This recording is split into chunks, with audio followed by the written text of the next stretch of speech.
Monseñor Nicolás Castellanos, este sacerdote que llegó el año 1991 a Santa Cruz y frente a la necesidad de un pueblo emergente como el Plan 3000, con tantas necesidades y en absoluto crecimiento, dedicó su vida. Creó de todo, desde conservatorios de música, casas de acogida, un gran centro de recreación para que los jóvenes, en vez de perderse en el vicio, en las pandillas, en la esquina, puedan dedicarse al deporte, a la música, a la natación, al básquetbol y a la literatura. Era un hombre que entregó su vida y que viajaba permanentemente al exterior, buscaba financiamiento y seguía construyendo lo que él llamó la ciudad de la alegría.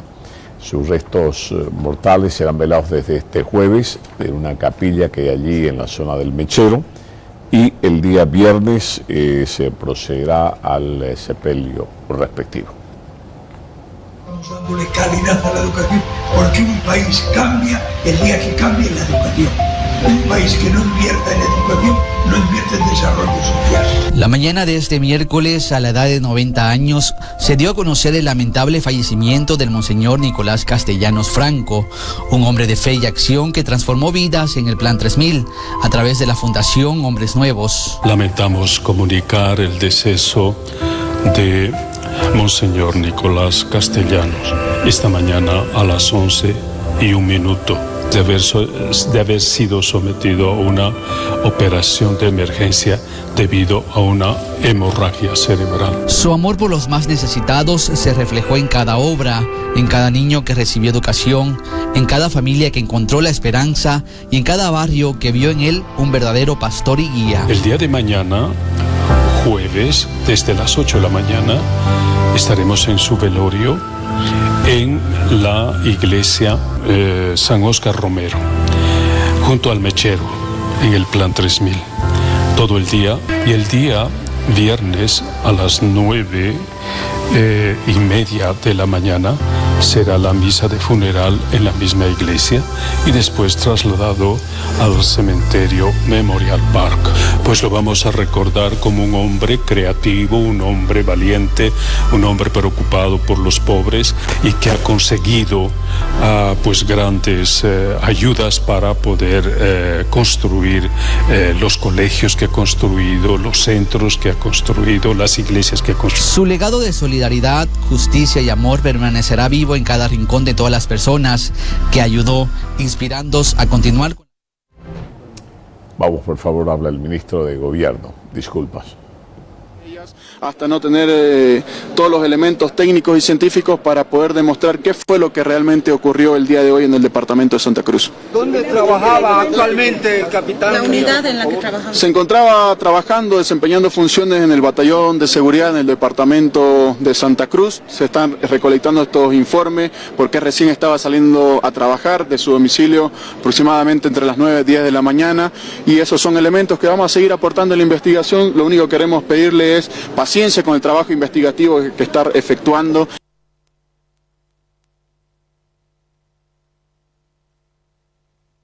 No queremos nosotros adelantar mayores criterios para no perjudicar el trabajo que está efectuando el Ministerio Público y la Policía Boliviana. Sin embargo, queremos manifestar que están realizando los máximos esfuerzos.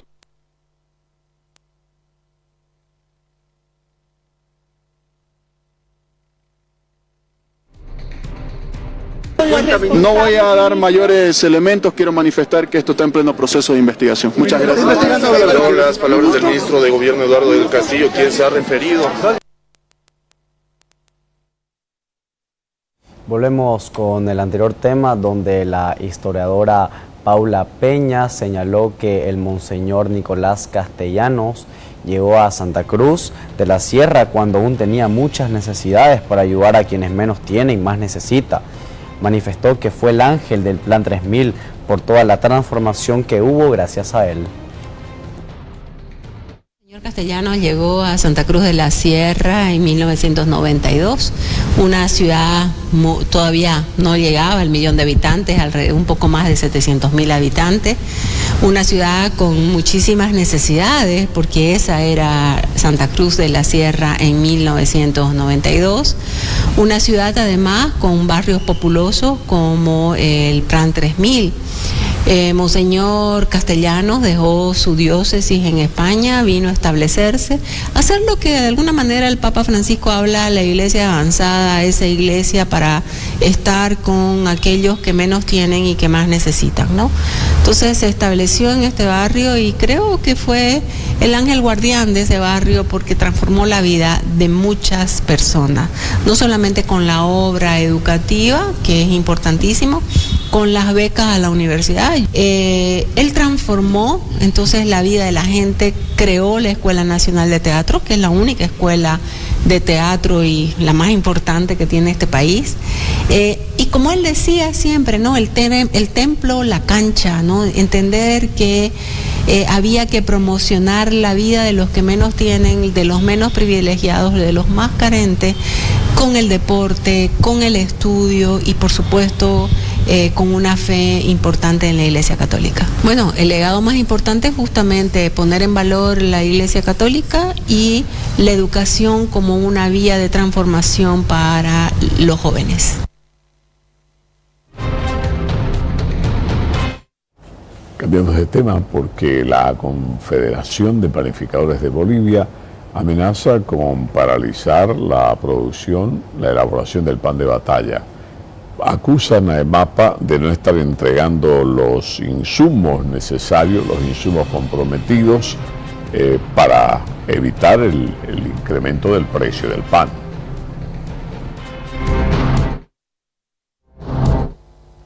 Cumpliendo a cabalidad, no al 100%, ya nos han entregado del mes de febrero por lo menos un 50%, ya estamos avanzando esta semana el otro 50% en tema harina. Entonces, con respecto a las demás materias primas, teníamos que comenzar desde este lunes, pero desde hoy se está dando viabilidad, solo el tema azúcar y manteca, tenemos una reunión programada con la gerencia comercial para programar, decir a qué puntos va a llegar en cada federación los demás insumos. Nuestras bases están preocupadas, piensan que es un engaño del gobierno, pero hoy se va a definir en qué puntos y hasta este fin de semana esperemos que nos entregue al 100% de los demás insumos como ser la manteca, levadura y el azúcar. Entonces, el 10% nomás ha sido, entonces queremos que nos entregue al 100%. No estamos todos los afiliados, los demás que no han recibido piensan que esto es un solo sueño. Pero hoy lo vamos a debatir y vamos a hacer todo el cronograma de entrega desde mañana que parta en porcentajes mayores y el viernes que se cumple el 100%. En el convenio claramente dice, si no nos entrega el producto, bueno, no elaboramos el pan. Es la única medida que podemos tomar por el momento porque nos están proveyendo de la harina.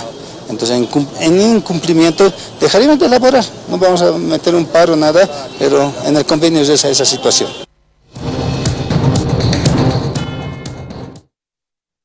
El dirigente de la Confederación Nacional de Choferes de Bolivia, Lucio Gómez, dio a conocer que identificaron 5 tramos carreteros en pésimas condiciones.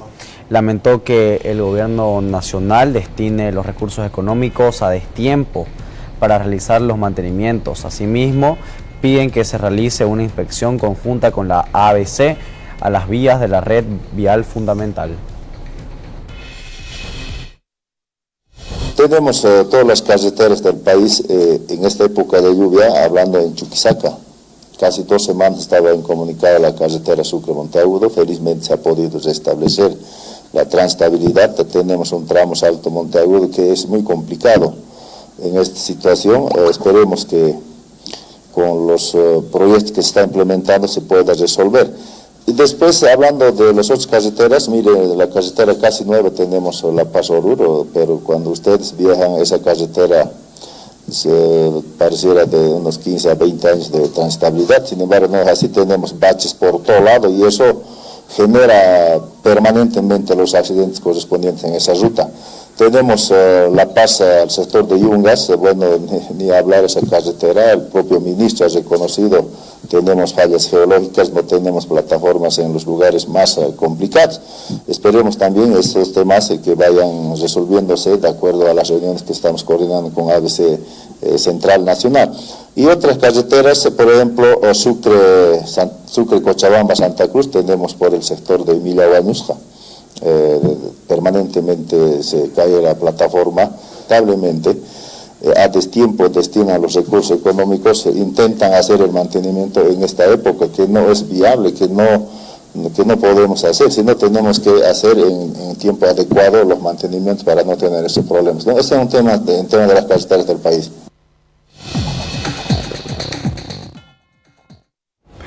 Vamos a lo internacional, porque el presidente de los Estados Unidos, Donald Trump, continúa a paso bravo. Estados Unidos ha designado como organizaciones terroristas globales a 6 carteles mexicanos de la droga, incluido el de Sinaloa. También ha incluido a la banda venezolana Tren de Aragua, a la pandilla MS-13, en lo que se considera un golpe al crimen organizado en América Latina. Estados Unidos y la administración Trump está muy preocupada por el fentanilo que está entrando en grandes cantidades a Estados Unidos y que es, dice, sencillamente devastador, acusando a los carteles de la droga mexicanos de, entre otros, ser los protagonistas de esta tarea. Estados Unidos designó como organizaciones terroristas globales a 8 grupos del crimen organizado de América Latina. La información fue confirmada el miércoles por el Registro Federal en un documento que entra en vigor el jueves. La lista incluye al venezolano Tren de Aragua, la pandilla MS-13, los cárteles mexicanos de Sinaloa, Jalisco Nueva Generación, Cárteles Unidos, el Cártel del Noreste, el Cártel del Golfo, también conocido como CDG, y la Nueva Familia Michoacana. La designación de organización terrorista amplía la capacidad del gobierno estadounidense para combatir a estos grupos a través de todas sus agencias. En el documento firmado por el jefe de la diplomacia Marco Rubio, se estima que estas organizaciones criminales amenazan la seguridad nacional, la política exterior o la economía de Estados Unidos. El 20 de enero, el presidente Donald Trump firmó un decreto para declarar como terroristas a varias pandillas y especialmente a los cárteles de la droga mexicanos, a los que acusa de fabricar el fentanilo, un opioide sintético que causa estragos en Estados Unidos. México teme que el país estadounidense use esta designación como excusa para intervenir su territorio contra esos cárteles, como vienen pidiendo algunos congresistas republicanos. La presidenta mexicana Claudia Sheinbaum amenazó el viernes con ampliar la demanda contra armerías de Estados Unidos, porque el propio Departamento de Justicia estadounidense reconoció que el 74% de las armas de los grupos delictivos vienen de ese país. La querella daría lugar a un nuevo cargo por presunta complicidad con grupos terroristas. Ilegal de la industria militar de su país. Siempre en lo internacional, el presidente de Ucrania, Volodymyr Zelensky, ha acusado al presidente Donald Trump de vivir en un espacio de desinformación provocado por Rusia. Donald Trump ha señalado que Zelensky, por lo menos ha dicho que en Ucrania no se realizan elecciones desde el pasado 2019. Y ha dicho también que el nivel de popularidad, por la información que maneja, el nivel de popularidad de Zelensky no llega ni al 4%. Zelensky dice que esta es una desinformación provocada por Rusia y que el presidente Trump está navegando ahora en ese espacio. El presidente de Ucrania apuntó el miércoles contra Donald Trump. Volodymyr Zelensky dijo que el mandatario estadounidense vive en un espacio de desinformación rusa y acusó a Washington de ayudar al presidente ruso Vladimir Putin a salir de años de aislamiento de parte de Occidente. Trump llamó el miércoles a Zelensky dictador sin elecciones y le advirtió que si no se mueve rápido se quedará sin país.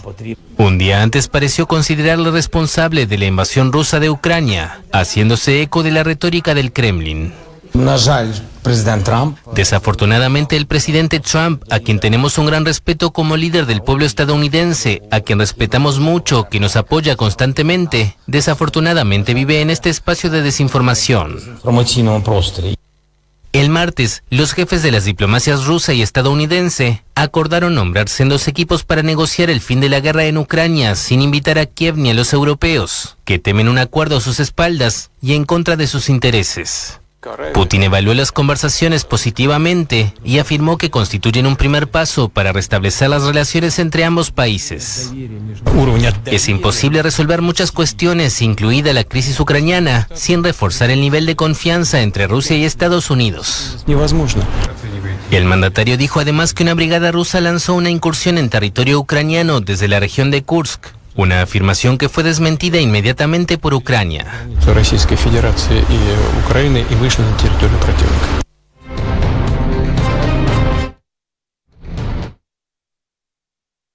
El Papa Francisco se encuentra hospitalizado por una neumonía. Según los médicos que le atienden, muestra una leve mejoría. El Papa Francisco ha cumplido ya sus 88 años. El Papa Francisco muestra una leve mejoría. Eso informó el miércoles el Vaticano, en base a los últimos análisis de sangre examinados por el personal médico, en particular los indicadores de inflamación. Francisco, de 88 años, fue internado el viernes en el Hospital Gemelli de Roma y un escáner torácico realizado el martes mostró que tiene una neumonía bilateral, un cuadro clínico complejo. Lo estoy siguiendo continuamente, tanto yo como mi hijo que está hospitalizado aquí, y continuamente le deseo que se recupere lo antes posible porque es el año del jubileo y tiene mucho que hacer por los jóvenes, por todos, lo siento mucho. Per i giovani, per tutti, dispiace tanto. Es una persona extraordinaria que ha sabido posar de modo justo en un momento en el que la Iglesia Católica estaba y quizás todavía está en algunas dificultades. Que vuelva con nosotros, le necesitamos. Abbiamo bisogno di lui. La Santa Sede afirmó que la condición del Papa, a quien le extirparon el lóbulo pulmonar derecho cuando era joven, es estable. El miércoles, Francisco recibió la visita de la primera ministra italiana, Giorgia Meloni, quien dijo que lo vio alerta y receptivo y que incluso bromeó con él. Una fuente del Vaticano informó que el pontífice puede levantarse y sentarse en un sillón. Respira sin asistencia mecánica, pero no se descarta que la utilice por momentos. Hasta ahora. Bueno, hasta aquí el resumen informativo de esta jornada. Nos vamos, Matías. Así es, hasta acá terminó la edición informativa del día de hoy. Tengan muy buenas noches, estimados televidentes de todo el territorio nacional. Permiso.